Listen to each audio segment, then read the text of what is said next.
One of the main issues I have a problem with is them, and Jimmy's doing some good research on some of this, is I'm having a real problem with them being able to come by and just take the signs. Yeah. Now, I don't know what the laws are pertaining to that, where they can literally take your property and walk off with it and say, hey, that's just the way it's going to be. I mean, and they know that we're demonstrating, they know that we're trying to relay messages out.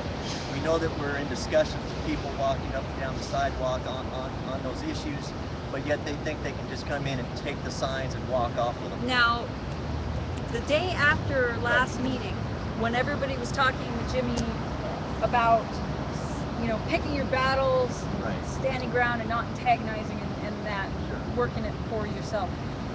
White Wolf, you know, in the morning he was calling everybody going, this is horrible.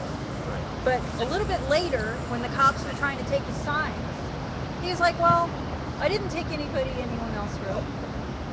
I took the ones that I wrote that I didn't think were as relevant or too long for the public attention, and I left the others because the cop was saying you have to have only the amount that you carry, like a couple. Now, part of that might have been true if you have a whole big line of cardboard signs, you know, but he compromised, and he had, for that, better signage, as far as I heard. So we didn't lose any ground, and we didn't have a confrontation. I want to know if anybody else felt like that was the right choice. Well, if we're following the sidewalk ordinance to its points, pedestrians right of way, and the ADA, we're aware of the ADA, then it should not matter how many signs we have. If I can carry 18 signs, I'm gonna carry 18 signs in my protest. Okay, It's now, my freedom of speech. the police are trying to call it a nuisance, and that is their catch-all. They're trying to call it a structure also. So, we still need education on being able to confront the officer and tell him to calm down. I have a question. Did anybody get their stuff taken, anything taken this week? Signs? Signs. Did you write it down? Yeah, I got it documented. Yeah. You got Now, the they officer. were taken, or were these the ones that what? I got the officer. He downloaded it. You got his name. Remember? He downloaded it. That's why you got one of You got his name. Downloaded?